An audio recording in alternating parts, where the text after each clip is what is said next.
Retrouvez le journal écho de Lyon Décideur avec Storm Shield, le choix européen en matière de cybersécurité pour protéger vos réseaux, vos postes de travail et vos données en toute sérénité.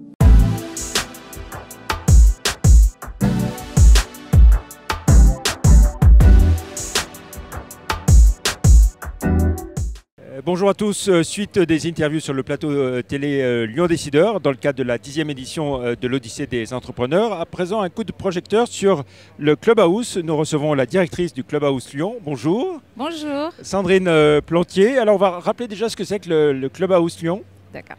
Alors le Clubhouse, c'est un lieu d'entraide qui est destiné aux personnes qui, on va dire, sont fragilisées par des troubles psychiques sévères tels que la bipolarité, la schizophrénie, la dépression sévère et aussi autiste Asperger. Et l'objectif, c'est un lieu où les personnes vont remobiliser leurs compétences et aussi repartir sur un projet de vie. Voilà ce qu'on appelle chez nous le rétablissement. Voilà, alors il en existe plusieurs en France, hein, et à Lyon, donc le premier Clubhouse s'est créé dans le 3e arrondissement, c'est ça? Exactement, nous sommes dans le 3e arrondissement, rue de l'Abondance, et nous nous sommes créés en novembre 2017, donc il y a déjà presque 4 ans. Et alors l'idée, c'est que vous accueillez à peu près combien de personnes? Alors on a commencé avec... Comment ça se passe? Oui. On a commencé avec 20 membres en 2017 et aujourd'hui, au mois de juin, on était avec 190 membres, donc 190 personnes qu'on accompagne. Et on essaye d'accompagner chaque année entre 35 et 50 nouvelles personnes par an.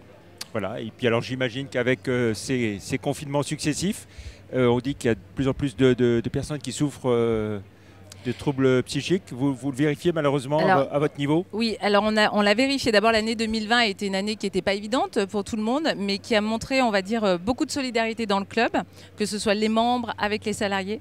Et puis on l'a vérifié cette année parce qu'on a ouvert un programme jeune qu'on teste, qui est un programme pilote pour les 18-35 ans. Et en fait, on s'est aperçu qu'on avait un afflux de jeunes parce que les 18-25 ans, on a eu, on va dire, 30 nouvelles personnes qui sont venues cette année et aujourd'hui, on a 70 nouveaux jeunes. Et effectivement, on s'est aperçu que ce lieu était extrêmement bénéfique par rapport aux troubles psychiques et à tout ce qui se passe autour de la santé mentale. Voilà. Alors ces personnes, ces jeunes qui viennent, ils viennent pour quoi? Pour une journée, pour une semaine, comment ça se passe? Alors en fait, ce qui est intéressant dans le modèle qui est extrêmement innovant, c'est vraiment que les personnes se prennent, on va dire, en charge. On appelle ça le rétablissement.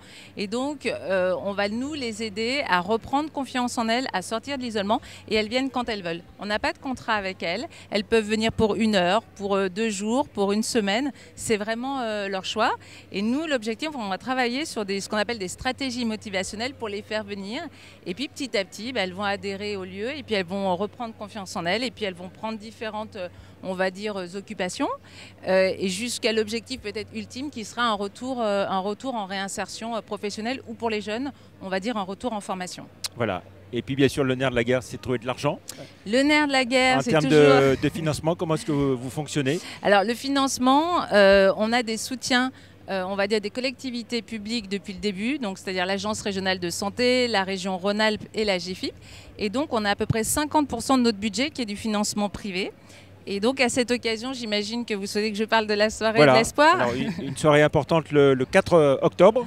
Oui, on a une soirée qui est importante parce que 50% de nos financements sont des financements, on va dire, privés, de grands donateurs, de fondations, de mécènes. Et on organise à cette occasion, le lundi 4 octobre à 19 h au Musée des Beaux-Arts, une soirée qu'on appelait la soirée de l'espoir à la destination du Clubhouse, où seront présentés en fait 7 projets qui sont portés par les membres et qui vont permettre effectivement de financer, on va dire, quasiment 50% du budget de l'année 2022. Voilà, alors les gens qui ont envie de vous accompagner, de vous soutenir, ils peuvent le faire en allant quoi, sur un site? Exactement, ils peuvent le faire en contactant Estelle Julien, donc au Clubhouse à Lyon. Donc l'adresse c'est eugulien@clubhousefrance.org et sinon ils vont sur le site en fait de l'association Clubhouse France, ils choisissent le Clubhouse Lyon et puis il sera indiqué. Voilà, et puis alors l'idée bien sûr au-delà de ce Clubhouse dans le 3e arrondissement, c'est peut-être d'en ouvrir d'autres? Oui, nous... d'avoir d'autres structures? Exactement, aujourd'hui on est à 190 membres, au mois de juin on avait une moyenne de 31 membres par jour, plus les salariés, il y avait des jours où on était à 38 personnes. Depuis le début, on a beaucoup de chance parce que voilà, tout se régule naturellement. Il y a des membres qui viennent, qui retournent en emploi. Aujourd'hui, on aimerait bien pouvoir accueillir de nouvelles personnes et pour ce faire, on est effectivement en train de chercher un nouveau lieu. On va dire, voilà, notre rêve, ce serait dans Lyon parce qu'il faut que ce lieu soit bien desservi.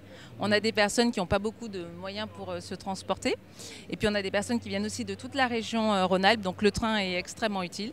Donc effectivement, on cherche à peu près un 500 mètres carrés dans Lyon, avec un espace extérieur. Voilà. Puis l'idée, c'est que ces personnes qui ont des troubles psychiques, c'est de les aider à retrouver une vie plus normale et de retourner vers l'emploi, j'imagine. Oui, en fait, on dit que ce sont des personnes dont la guérison, enfin, ce sont des maladies dont on ne guérit pas, qui sont chroniques, en revanche, dont on se rétablit. Et nous, notre objectif, vraiment, on y tient, c'est de faire finalement de troubles psychiques une maladie comme les autres. Et à partir du moment où les gens, on va dire, prennent leur traitement, elles peuvent avoir la même vie que les autres et être un citoyen comme les autres. Et ça, on y tient beaucoup. Donc, c'est vraiment l'objectif.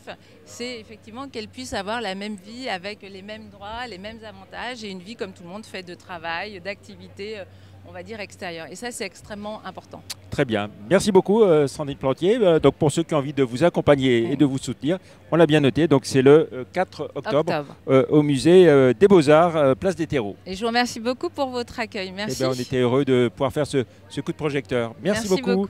Au revoir.